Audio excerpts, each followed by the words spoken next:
한 주간 해외 모터 스포츠를 리뷰한 남자 모터트렌드입니다. 안녕하세요, 모터트렌드입니다. 오늘은 목요일이 시작이 되고 있습니다. 매주 목요일에는 해외 모터 스포츠와 관련된 리뷰들을 하고 있는데요. 오늘은 총 제가 준비한 소식들은 총 4가지입니다. 4개를 준비를 해봤고요. 2개는 이제 포뮬러 1 이야기고요. 나머지 2개는 이제 약간 해외 모터스포츠, 포뮬러 제외한, 원을 제외한 나머지 것이라고 얘기를 하고 싶습니다. 그러면 바로 시작을 해보도록 하겠습니다. 일단 첫 번째 소식으로는요, 바로 폭스바겐의 전기 스포츠카인 바로 아이디얼 레이스카에 대한 이야기인데요. 이 전기 스포츠카의 아이디얼이 이제 독일 느브르크링 트랙에서 전기차 부분 신기록 수립에 도전을 한다고 합니다. 폭스바겐은 이제 전기차 성장차의 이제 양산형인 물론 이제 레이스용 스포츠카에 이르는 다양한 이제 전기차 전략을 빠르게 추진해 나아가고 있는데요. 사실 이제 독일 자동차 업계에서는 제일 이제 폭스바겐은 이제 내연기관은 만들지 않겠다. 이제 우리는 전기 자동차만 만들겠다 해가지고 지금 일부 폭스바겐 공장들도 웬만하면 지금 전부 다 투자를 해가지고 지금 전기차 라인으로 지금 변경을 하고 있는 중입니다. 그래서 폭스바겐이 조금 이제 빠르게 추진을 하고 있고요. 물론 이제 모터스포츠 쪽에서도 빠르게 좀 추진을 하고 있습니다. 이 레이스카는요, 이제 지난 이제 피크 인터내셔널 힐 클라임 언덕배기 주행 대회에서 이목근 EV 차량입니다. 전기 레이스카 스포츠고요. 그래서 이 제언을 약간 얘기를 하자면, 이제 아이디얼은요, 이제 500kW 시스템 용량을 가진 전기 엔진 2개가 이제 동력을 공급하고요. 운전자가 탑승해도 차의 중량이 1100kg에 못 미친다 합니다. 그만큼 가볍고 빠르다는 얘기죠. 그래서 이제 하고 지금 이제 도전을 올 여름에 조금 이제 거의 이제 완벽해진 레이스카가 아니기 때문에, 사실 이제 폭스바겐 쪽에서는 조금 이제 느브르 서킷에 대한 이제 조금 서킷을 좀 파악한 다음에 조금 그 차량을 좀 개선한 다음에 올 여름에 조금 신기록에 도전할 계획이랍니다. 사실 이제 느브르크링의 이제 서킷 같은 경우에는 이제 해발 320m에서 217m 사이에 위치한 아이펠 지역에서 좀 굽이굽이 지나가고요. 또 독일의 또 상징적인 또 서킷이잖아요.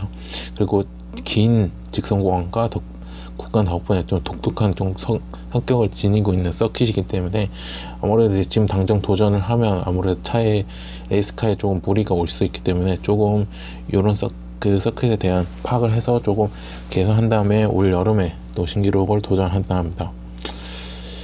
네, 그렇다는 얘기고요. 어떻게 보면 전기 레이스 스포츠카, 어떻게 보면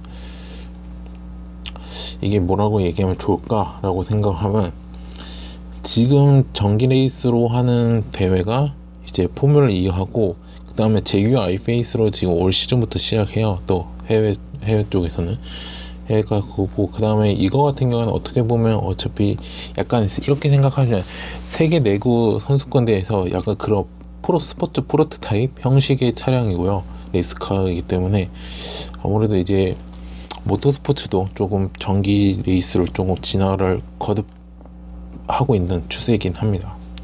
그래서 올 여름에 또 신기록을 경신에 도전을 한다니까요.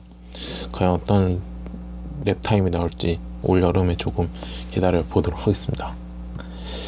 자, 그 다음 이야기는 이제 바로 포르쉐 이야기로 넘어가겠습니다. 포르쉐가 야생마의 바로 카이멘 GT4 랠리가 이제 생산 단계를 밟을 전망이라고 합니다. 이러한 이제 내용을 밝히면서요, 이제 바이작의 모터스포츠 부서에서 2020년 내년이죠 시즌 목표로 국제 자동차 경주 연맹인 이제 RGT 규정을 좀 준수하는 이제 포르쉐 718 카이멘 GT4 글럽 스포츠를 개발 중이라고 전했습니다. 그래서 어떻게 보면 이제 올게 왔다라는 표현이 가장 걸맞는 발표인데요. 이제 포르쉐 이제 미래 랠리카인 이제 2018년 작년에 개발된 카이멘 GT4 클럽 스포츠가 아닌 올 1월에 공개된 718 카이멘 GT4 스포츠 클럽 스포츠 기반으로 생산될 예정이랍니다. 3.8리터의 6기통 수평대양 엔진을 탑재해 제곱 출력의 425마력을 발휘하는 718 카이멘 GT4 랠리는요, GT4 시리즈와 클럽 스포츠 그리고 트랙데이 이벤트로 참가할 수 있는 커스모터 레이스카라고 얘기를 하고 싶습니다. 라고 합니다. 특히 이제 조금 더 강력한 주행 성능과 환경 파괴가 없는 지속 가능한 부품을 사용해 주안점 두고 이제 개발을 되고 있으며, 이제 어떻게 보면 또한 이제 최초로 또 천연 섬유 복합 재료를 구성된 차체 부품을 또 사용을 한다 합니다.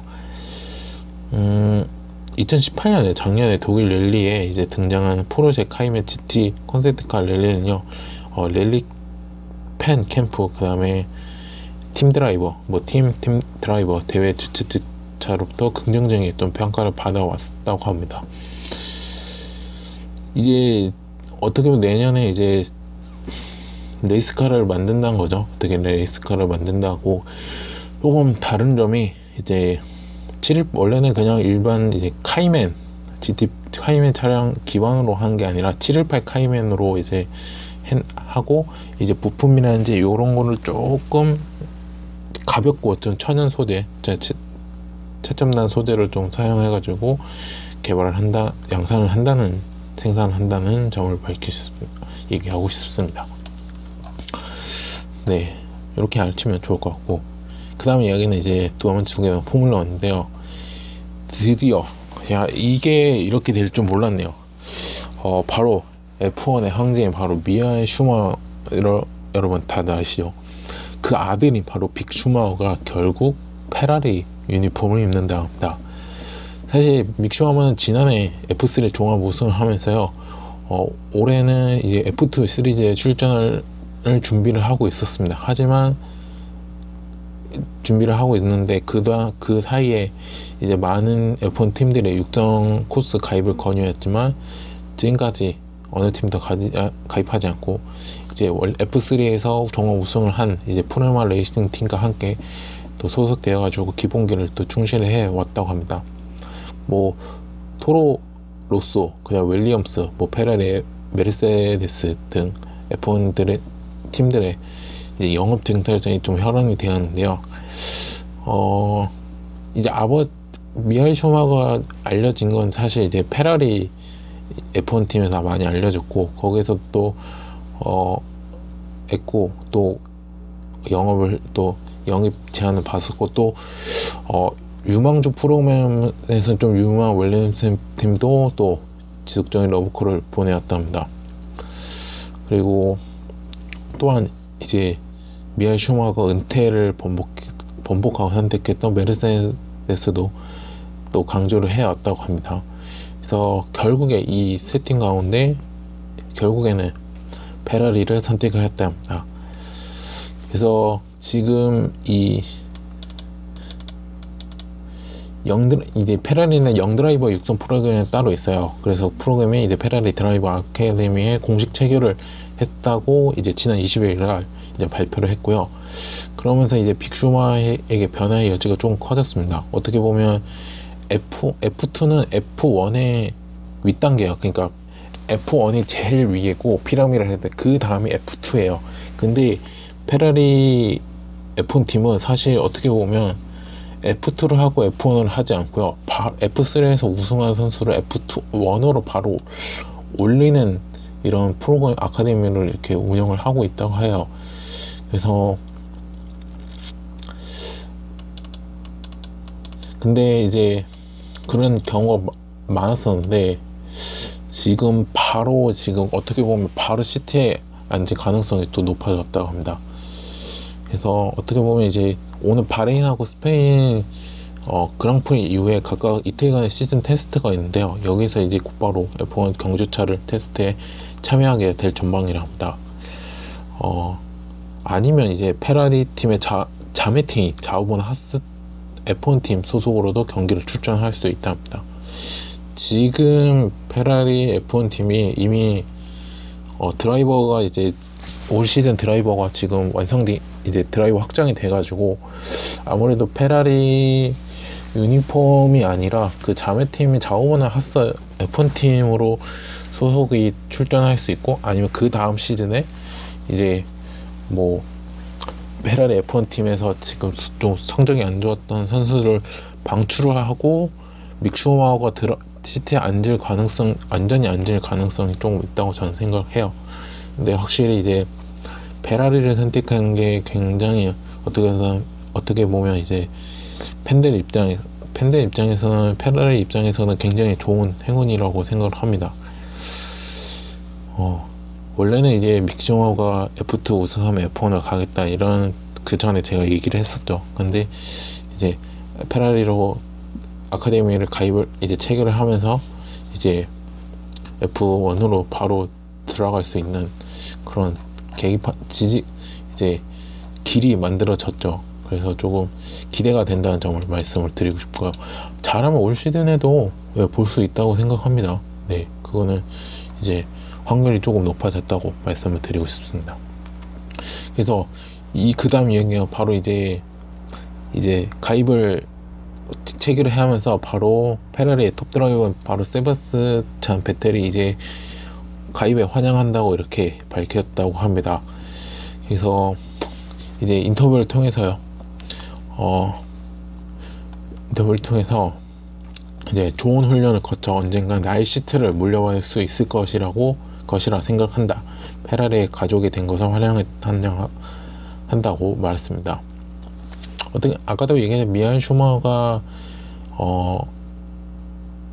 처음에 포뮬러 1에 나왔던 팀이 바로 페라리 F1 팀이에요. 그래 페라리 팀이고, 그러다 보니까 이제 사실 이제 세바스찬 베텔 선수와 미하엘 슈마허는 굉장히 이제 가까운 관계라고 또 얘기를 합니다. 그래서 좀 베텔 선수가 이제 조금 이제 또 인터뷰에서 이제 슈마허와 페라리 두오가 어떻게 될 것을 얼마나 갈망했는지 모른다. 이제 그의 아들과 함께 레이스를 할 수 있게 설렌다고 덧붙였습니다. 사실 세바스찬 베텔이랑 미하엘 슈마허랑 같은 팀에 소속해 예전에 2000년대부터 2004년대까지 같이 있었다 보니까 아무래도 세바스찬 베텔은 이제 믹 슈마허에 대해 누구보다 잘 알고 있는 관계라고 얘기를 하고 싶고요.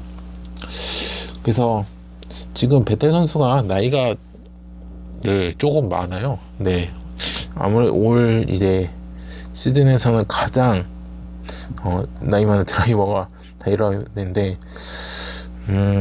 아무래도 내년 아니면 올해 하고 내년 최소 3년 이내는 이제 은퇴를 하지 않을까 이런 생각하는데, 아무래도 같이 하면 되게 좋겠죠.